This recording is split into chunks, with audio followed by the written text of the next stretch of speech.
शुरू। My dear student, welcome to Blooming Rose Academy. आज जो हम लोग पढ़ेंगे लाख की चूड़ियाँ, जिसके लेखक हैं कामता नाथ। मैंने पिछले वीडियो में लाख की चूड़ियों के बारे में बताया था और आज उसी के बारे में कुछ सारांश बताना था और बाकी रह गया था। उसके बारे में, उससे रिलेटेड जो प्रश्न अभ्यास है उसके बारे में बताऊंगा। ठीक है, चलिए आइए चलते हैं। जो लाख की चूड़ियाँ जो चैप्टर है, जिसके लेखक कामता नाथ जी हैं। कामता नाथ, मैंने बताया था जो कामता नाथ का जो लेखन कार्य है वह आधुनिक समस्याओं पे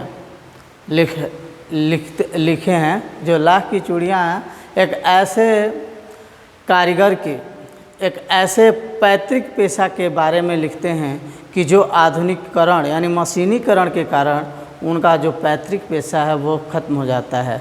कैसे इस शहरीकरण और आधुनिकीकरण या मशीनीकरण के चलते लोगों का जो दर पीढ़ी दर जो पैतृक पेशा चल रहा था वो धीरे धीरे इस मशीनीकरण के चलते ख़त्म होता गया।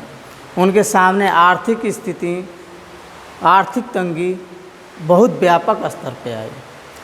जब लेखक बहुत छोटे थे तो अपने मामा के यहाँ बहुत जाया करते थे।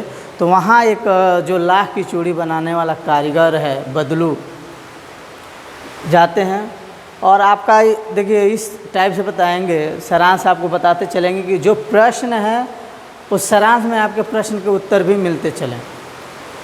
जो लेखक बड़े चाव से, बड़े पसंद से, बड़े रुचि के साथ अपने मामा के यहाँ जाता था। क्यों जाता था? क्योंकि वहाँ एक लाख की चूड़ी बनाने वाला कारीगर बदलू था, जो वहाँ जाने पे इनको रंग बिरंगी लाख की छोटी छोटी रंग गोलियाँ देते थे, जिसको लेखक पाके बहुत ही अधिक प्रसन्न होते थे। इसके अलावा अन्य किसी के पास ऐसी रंग बिरंगी लाख की गोलियाँ नहीं हुआ करती थी। जो कारीगर है बदलू काका, वह अपने एरिया में, अपने क्षेत्र में, अपने गांव में सबसे अधिक व्यापक है, सबसे अधिक फेमस भी है।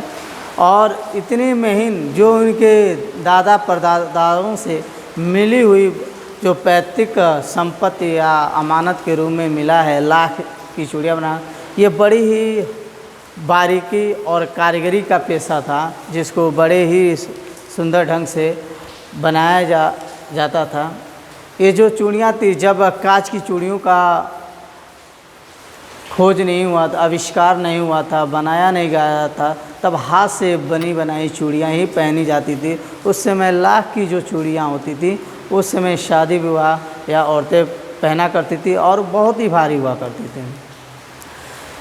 इस जो चैप्टर में लेखक के बचपन से लेकर और बड़े होने तक जो बदलू काका के माध्यम से उसने जो पैतृक पेशे थे उस कारीगर के बनाने का, उसी का सजीव चित्रण अपने इस लाख की चूड़ियों के माध्यम से किया है। कैसे मशीनीकरण हो जाने के कारण, यानी कांच की चूड़ियाँ बनने के कारण शहरों से धीरे धीरे गाँव में कैसे कांच की चूड़ियाँ फैल जाती हैं, अपना पैर फैलाती हैं।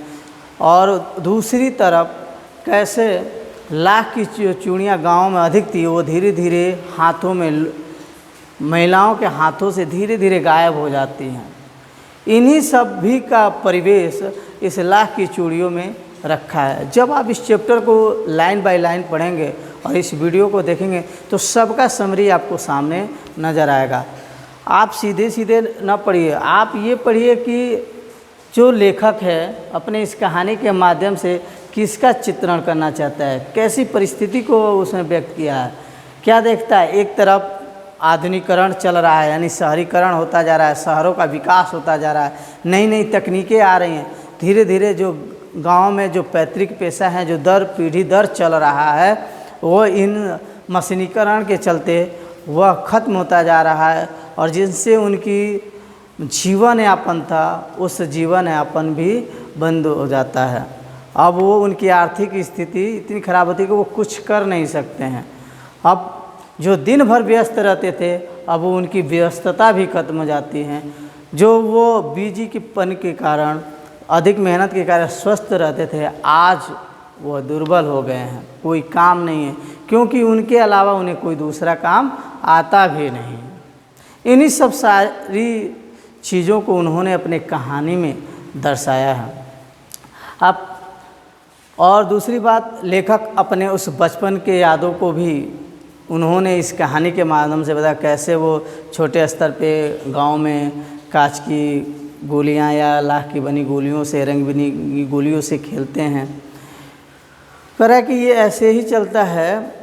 और लेखक जो है हर साल अपने मामा के यहाँ जाता है, हर साल बदलू काका उसे गोली रंग बिरंगी बनाकर देते हैं।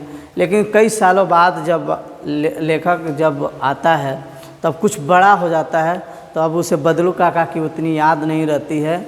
एक दिन उनकी बहन यानी मामा की जो लड़की होती है, हाथ में चूड़ी, कांच की चूड़ी धंस जाने के कारण उन्हें मामा भी घर पे नहीं रहते हैं, तब उन्हें याद होता है कि बदलू काका इसमें ये सब भी काम कर सकते हैं। तब याद आता है शाम के संध्या के समय जब लेखक बदलू काका के घर जाता है, तब देखता है कि वो वहाँ अब पहले जैसी स्थिति नहीं थी जब वो छोटे अवस्था में गांव आया करता था।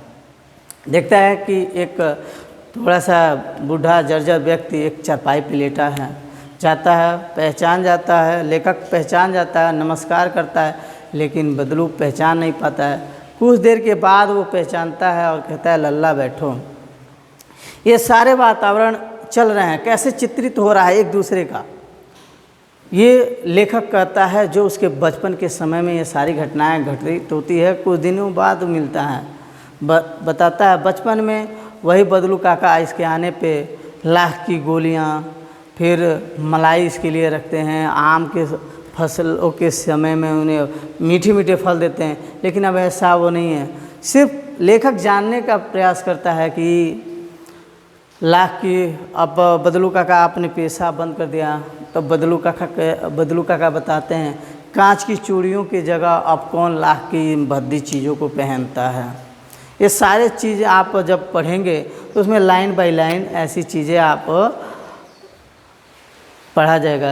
एक पंक्ति वो कहता भी है कि मतलब इन लाख की जो चूड़ियाँ भद्दी हैं इसको कौन, जब कांच की इतनी सुंदर सुंदर चूड़ियाँ लोगों के कलाइयों में सुशोभित होती हैं, तो यह भारी और बेढंगा या भद्दापन जो लाख की चूड़ियाँ, इसको कौन पहनता है।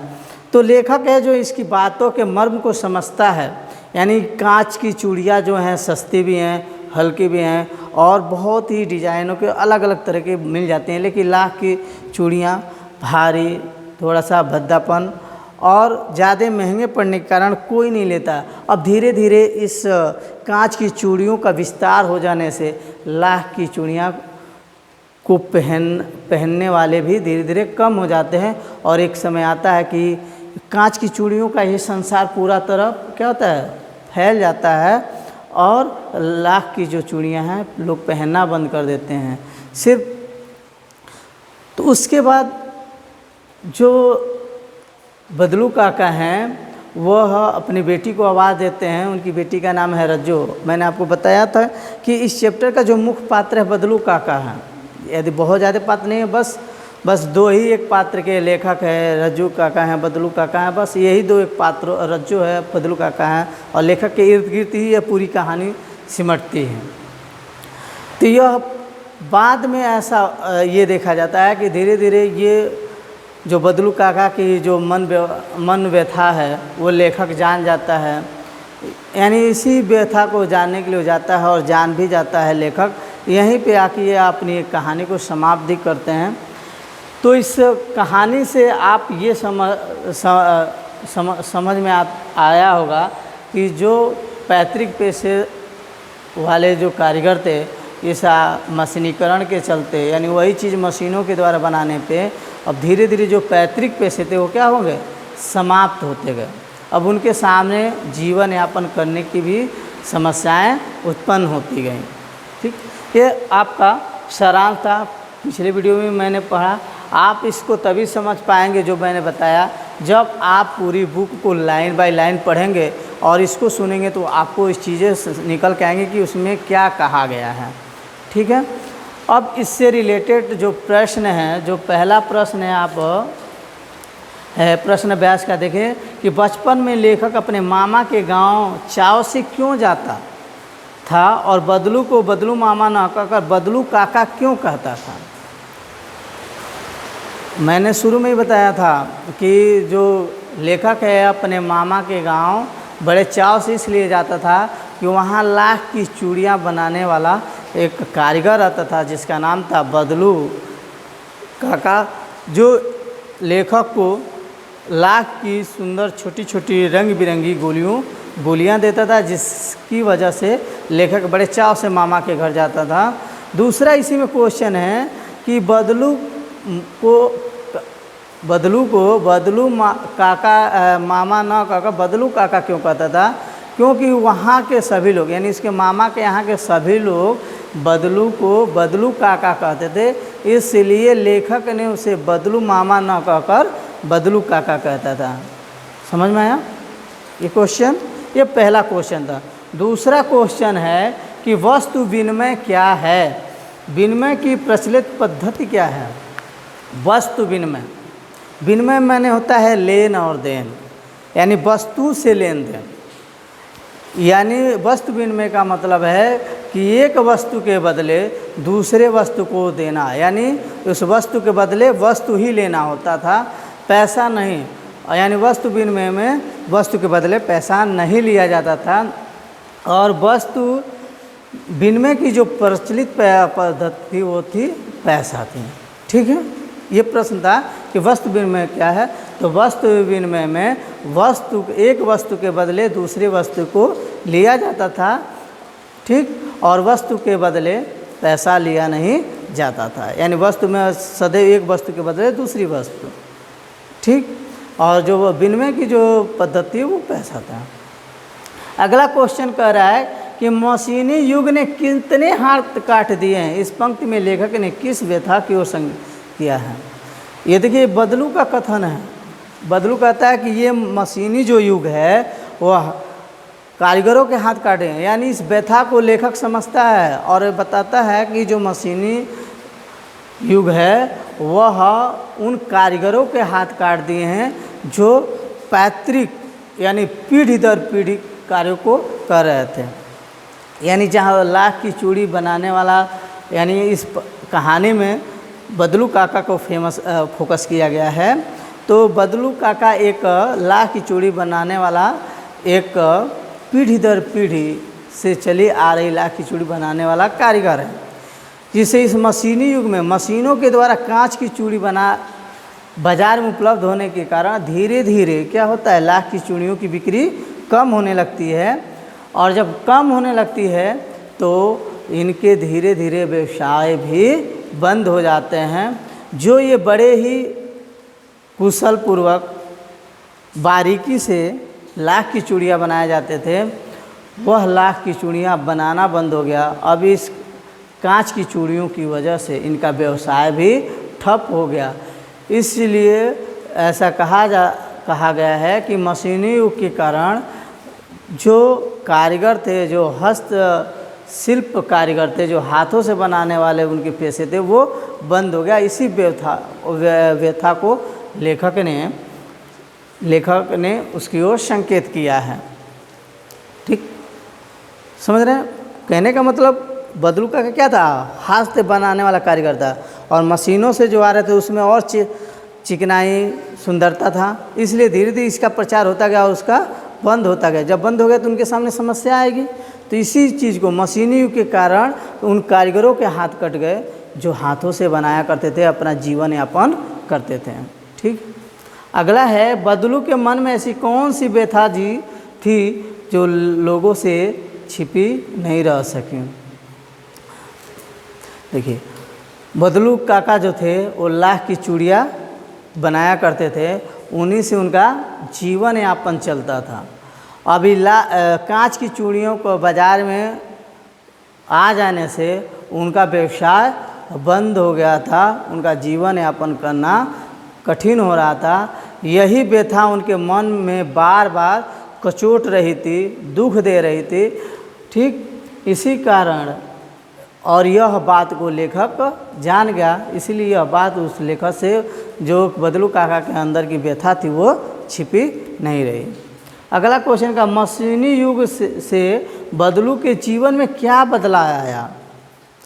देखिए कह रहा है कि जो मशीनी युग है, मशीनी युग आने से क्या हुआ कि बदलू काका के जीवन में बहुत सारे बदलाव आए। उनका जो व्यवसाय क्या हुआ, बंद हो गया। वह जो खुशहाल परिवार था वह आर्थिक तंगी का शिकार हो गया। जो हमेशा सदैव बदलू काका बिजी रहते थे, अब वो आज़ाद है, स्वतंत्र हैं, कोई काम नहीं है। अब वो शरीर से माथे पे हाथों में नसें उभर आई हैं। अब वो पहले से बूढ़े न जा रहे हैं, बीमार पड़े। यही सारी क्या है, मशीन के आ जाने से उनमें बदलाव है। ये आपके प्रश्न अभ्यास। कुछ इससे आगे कहानी से भी आगे होता है जिसको आपको खुद करना होता है, जैसे अनुमान और कल्पना आपको करना होगा। ठीक है, इसके साथ साथ इसमें आपको हम बता दें भाषा की बात है।